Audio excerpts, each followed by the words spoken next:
sejak kebangkitannya, ulama bersama pengikut-pengikutnya istiqomah dan setia, jaga akidah dan sunnah Rasulnya. Alhamdulillah segala puji baginya, ulama bersama pengikut-pengikutnya istiqomah dan setia, menjaga agama Nusa dan bangsa. Mari kuatkan niat kita, kita bulatkan tekad kita, terus lanjutkan amal kita, mengembangkan khidmat kita.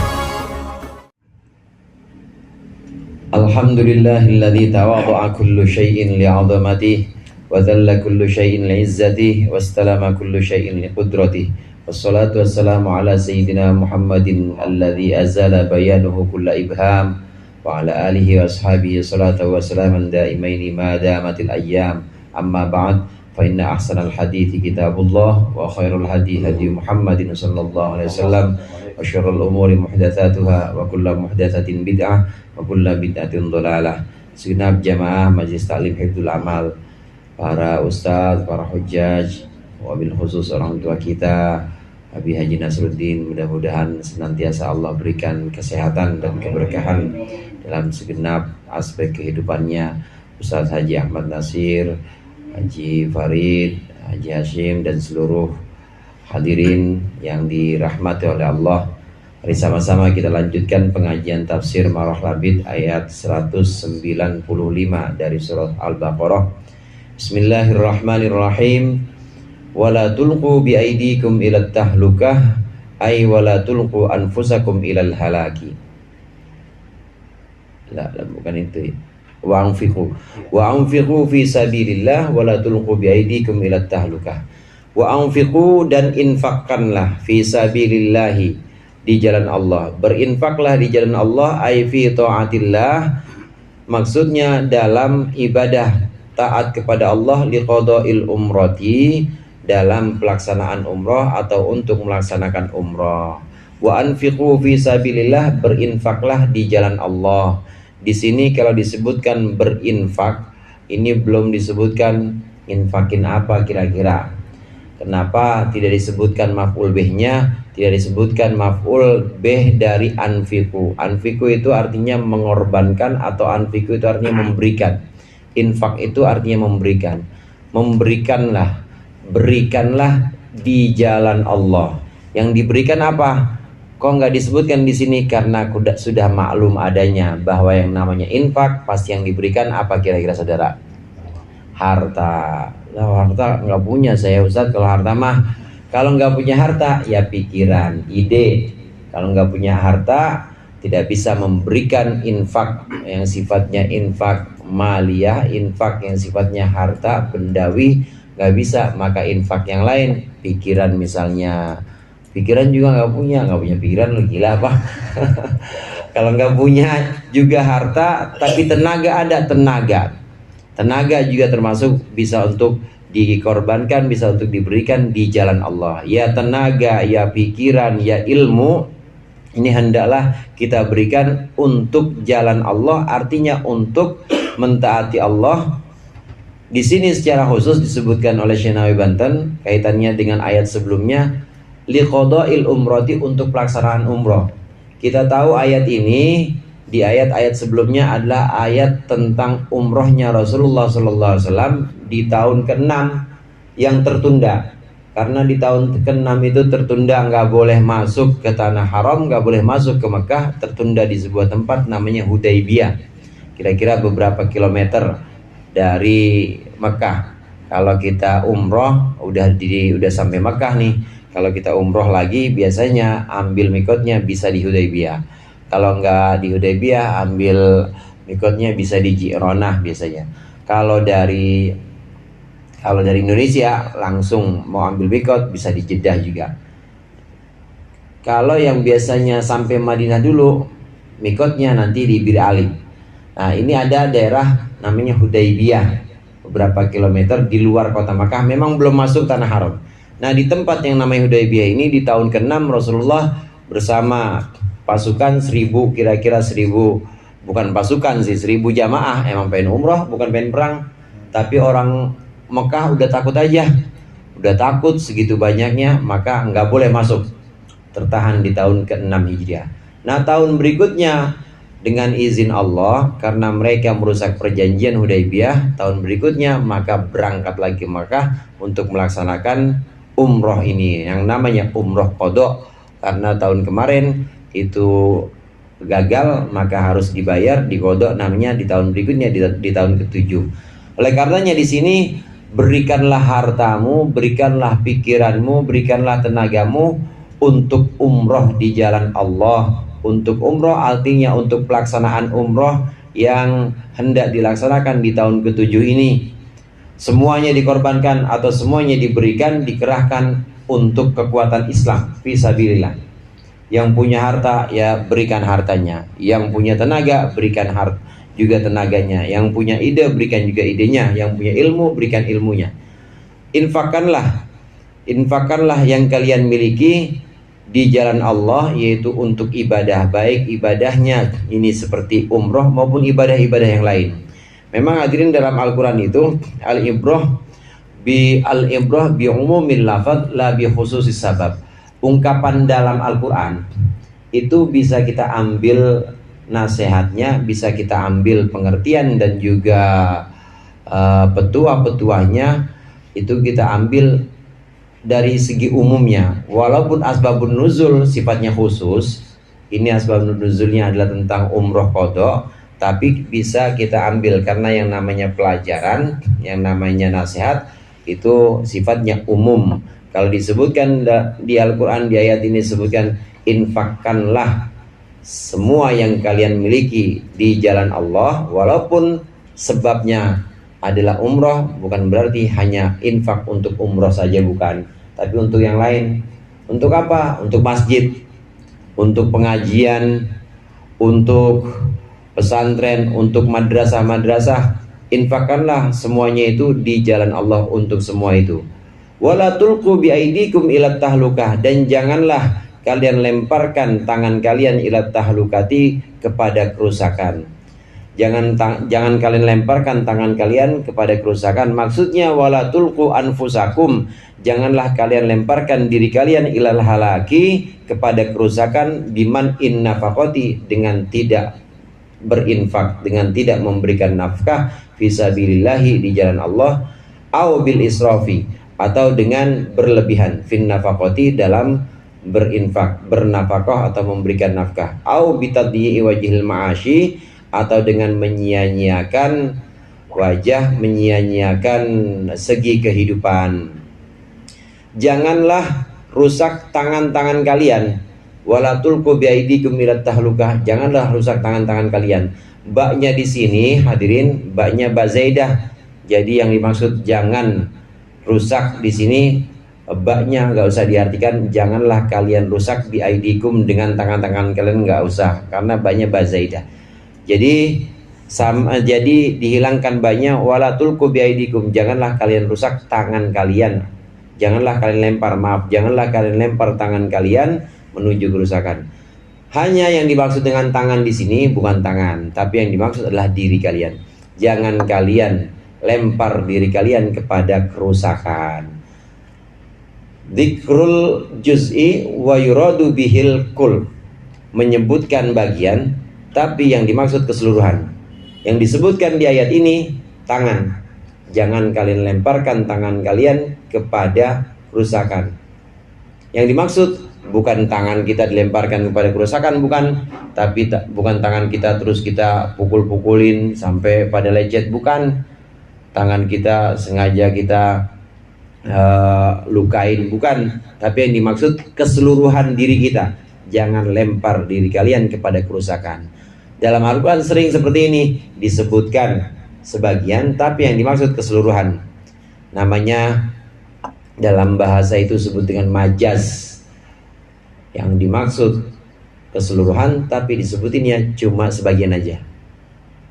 Bang Anggi kagak kelihatan hidungnya udah 2 minggu. Yang dimaksud hidungnya doang apa Bang Angginya tuh? Kira-kira udah 2 minggu Bang Anggi gak kelihatan hidungnya. Kira-kira yang dimaksud hidungnya apa semuanya tuh? Semuanya. Ini namanya dzikrul juz wa yuradu bihil kul. Menyebutkan sebagian tapi yang dimaksud adalah keseluruhannya. Tukang pempek nggak ada tukang pempek tadi. Saking ramenya tukang pempek kagak kelihatan tuh pantatnya.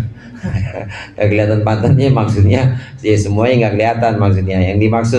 Yang dimaksud keseluruhan tapi yang disebutkan sebagian. Di sini jangan kalian lempar tangan kalian kepada kerusakan, maksudnya jangan kalian lempar diri kalian kepada kerusakan. Apa yang dimaksud dengan kerusakan di sini? Yang dimaksud kerusakan di sini adalah kerusakan diri, kerusakan agama, kerusakan apapun. Kenapa? Hubungannya dengan infak tadi, hubungannya dengan berinfak di jalan Allah. Berinfaklah di jalan Allah, berkorbanlah atau berikanlah apapun yang kalian punya di jalan Allah. Jangan kalian lemparkan diri kalian kepada kerusakan. Maksudnya kalau nggak mau infak, kalau nggak mau memberikan harta benda, nggak mau memberikan ilmu, nggak mau memberikan yang kita miliki untuk jalan Allah, maka itu sama saja merusak diri kita. Nah, emang kenapa bisa merusak? Hubungannya dengan umroh di sini, yang memang sebab turunnya ayat. Kalau orang muslim di tahun ke-7 Hijriah itu tidak mengerahkan, tidak memberikan harta bendanya untuk umroh, tidak memberikan segenap kekuatannya untuk umroh, tidak memberikan ide, pikiran dan ilmu untuk umroh, ini sama saja memberikan kekuatan kepada orang-orang kafir untuk nyerang mereka. Ini namanya nggak mau infak, sama dengan merusak diri sendiri. Artinya nggak mau infak ini melemahkan kaum muslimin, ini akan merusak kaum muslimin. Begitu juga kita disuruh sedekah, disuruh infak, sumbangan buat masjid, nggak mau juga, itu namanya merusak diri kita sendiri. Kenapa merusak diri kita sendiri? Masjidnya rusak, orang nggak ada, tromolnya habis, DKM-nya juga pada sibuk sendiri, khotib juga nggak ada khotibnya, orang nggak ada yang ngurusin, masjidnya rusak. Kalau masjidnya rusak, maka umatnya juga rusak, kita bakal rusak juga.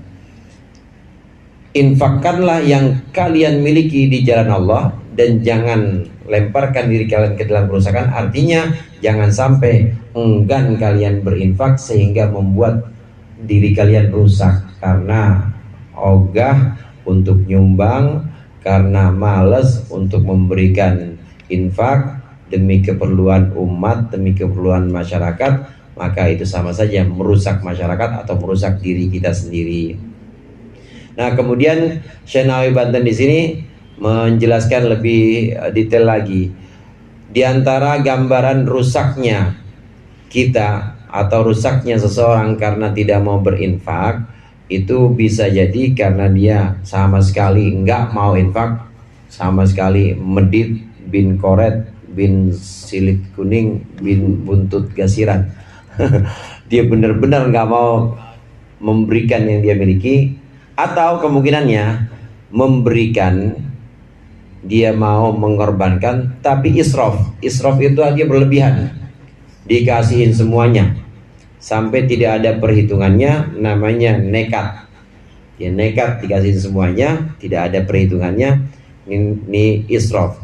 Atau bisa juga menyia-nyiakan segi-segi kehidupan. Dia berinfak tapi sama sekali dia nggak punya pekerjaan. Dia berinfak sama sekali dia nggak punya yang bisa dia pegang untuk penghidupan dia, namanya menyia-nyiakan. Ya, singkatnya untuk berinfak ini, maka infaklah secara proporsional atau secara baik sesuai dengan kemampuan kita. Jangan berlebihan juga, tapi juga jangan pelit. Jangan cuma infak 2 ribuan, udah lecek lagi. Itu mending tiap sholat 5 waktu 2.000, ini enggak tiap bulan 2.000 ya buat infak. Nah, ini namanya pelit. Jangan kalian merusak diri kalian, jangan kalian lemparkan diri kalian dalam kerusakan. Ini maksudnya dengan cara menahan infak, jangan. Wa ahsinu, dan berbuat baiklah fil infaqi, dalam infak, ala man talzamakum mu'natuhu, atas orang yang wajib pada kalian apa mu'natuhu, biaya hidupnya man. Bi ayyakuna dzalikal infaqu wasaton. Gambarannya agar ada infak tersebut wasaton, tengah-tengah, sedang. Fala tusrifu, maka jangan berlebihan, wala taqturu, dan juga jangan pelit. Jangan pelit juga, jangan berlebihan. Ini namanya ihsan.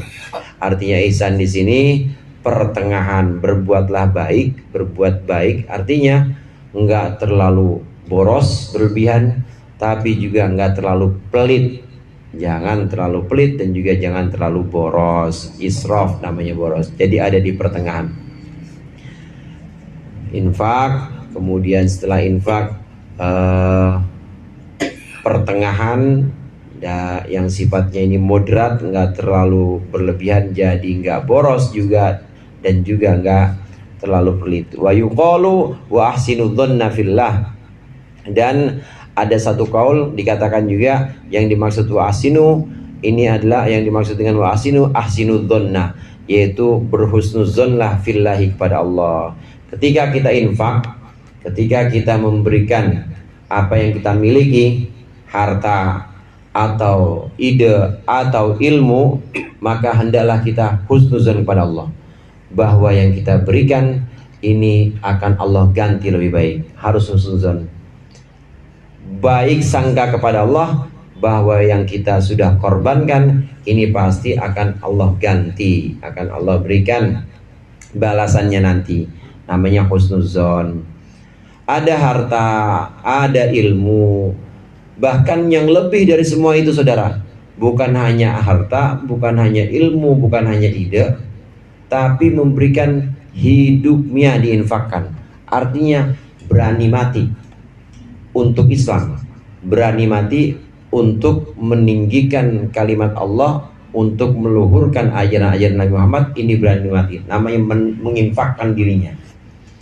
Kalau sudah sampai seperti ini, orang-orang Islam udah berani infak harta, berani infak ilmu, berani infak dirinya, udah berani dia berikan demi kemajuan Islam, maka Allah akan menjanjikan innallaha yuhibbul muhsinin. Allah akan mencintai orang-orang yang berbuat baik.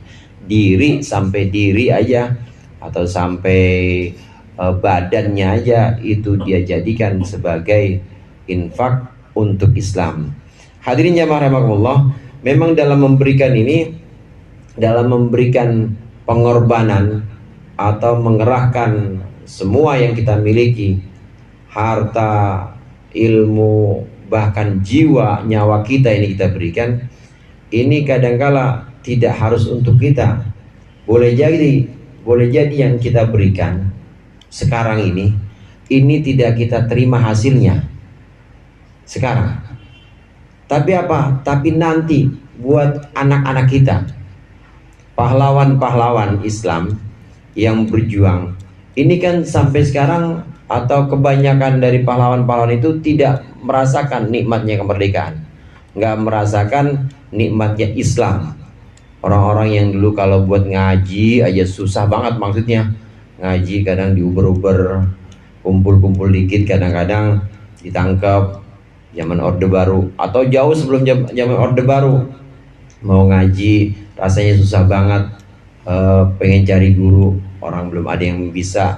Ada guru jauh banget, mau berangkat nggak ada temennya, mana belum ada lampu zaman dulu, serem banget rasanya, kan susah banget. Nah sekarang udah enak, ada kendaraan, terang juga, ada ubi, kopi ada, pisang ya uli ini ya, pisang uli maksudnya, pisang uli ada semuanya.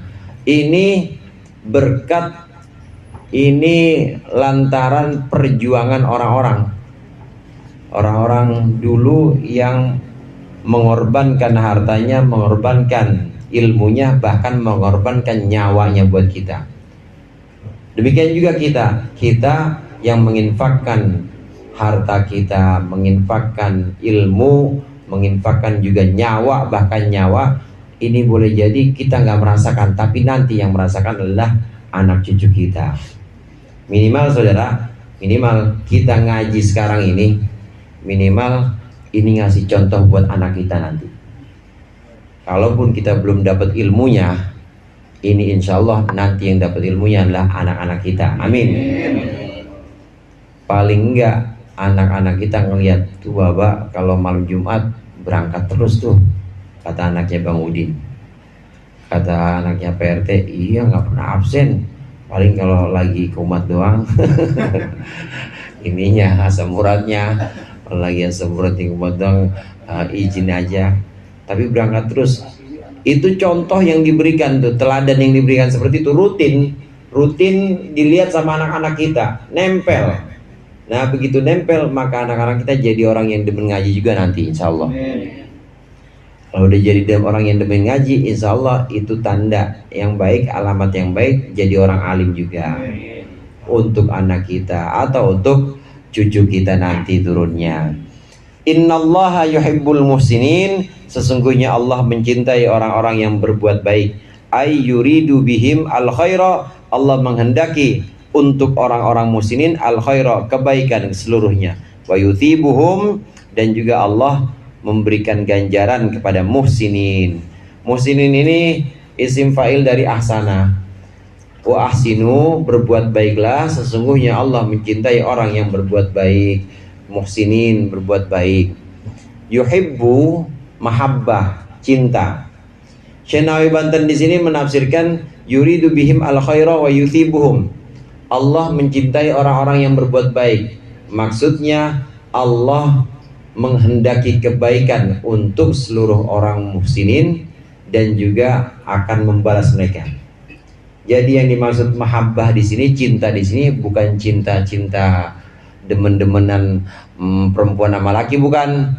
Mahabbah Allah kepada orang muhsinin bukan mahabbah itu yang dimaksud. Karena mahabbah yang dikenal, ada makhluk mahabbah yang dikenal pada laki-laki dan perempuan misalnya, atau perempuan atau sesama manusia, pokoknya mahabbah. Misalnya kecintaan guru kepada murid, atau sebaliknya kecintaan murid kepada guru. Ini artinya kecintaan atau mahabbah ini condong, kecondongan hati atau tertariknya hati kepada murid-muridnya, sayangnya hati kepada murid-muridnya. Ini sayangnya guru. Begitu juga murid kepada guru, mahabbahnya murid kepada guru, ini berarti condongnya hati murid kepada guru. Jadi yang ada dalam hatinya ya guru aja. Guru juga begitu, mahabbah guru kepada murid, kecondongan hati guru kepada murid. Artinya yang ada dalam hati guru itu murid aja, mana-mana yang dipikirin muridnya. Mau pergi keluar kota mikirin muridnya, mau mikirin muridnya lagi. Namanya mahabbah. Hatinya dipenuhi dengan yang dia cintai, hatinya dipenuhi dengan orang yang dia cintai. Nah kira-kira yang seperti ini pada zat Allah, ini bukan kira-kira, pastinya yang seperti ini pada zat Allah mustahil. Artinya nggak mungkin pada zat Allah itu Allah dipenuhi hatinya untuk makhluk saja, nggak mungkin yang seperti itu. Condongnya hati atau condongnya Allah kepada orang yang muhsinin ini tidak. Artinya kalau dalam Al-Quran ada sifat-sifat seperti ini, Allah mencintai orang yang berbuat baik, ini yang dimaksud bukan condongnya hati Allah kepada orang-orang muhsinin, bukan. Tapi yang dimaksud Allah akan membalas orang muhsinin dan Allah akan menghendaki kebaikan untuk orang-orang muhsinin. Jadi kaidahnya segala sesuatu yang mustahil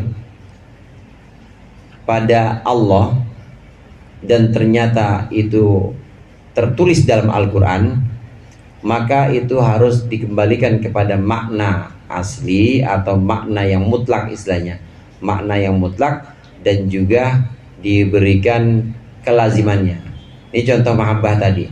Mahabbah itu kecondongan hati. Mustahil nih pada Allah, mustahil. Berarti yang dimaksud dengan mahabbahnya Allah kepada orang-orang muhsinin itu apa? Yang dimaksud adalah Allah menghendaki kebaikan keseluruhan untuk orang-orang muhsinin. Yang dimaksud cintanya Allah adalah puncak dari cinta itu. Apa sih puncak dari cinta? Puncak dari cinta adalah pemberian.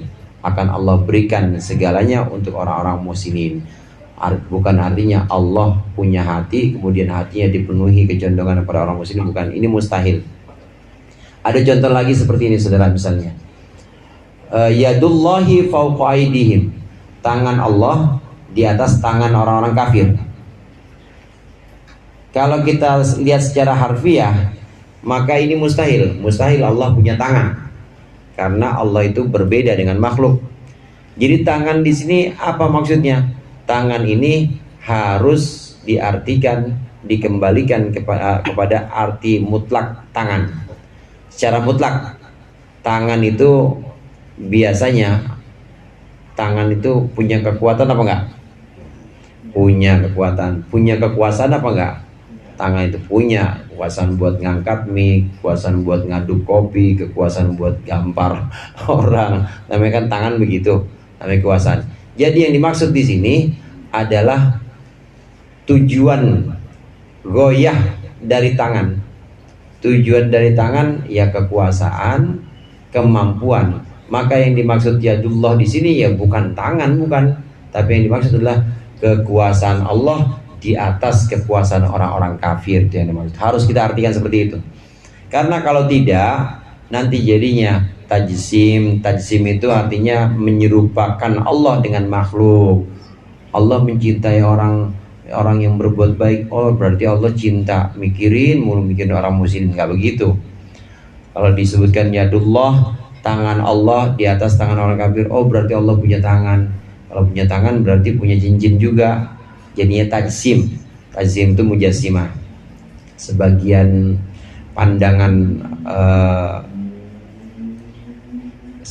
pandangan dari Wahabi itu adalah tajsim.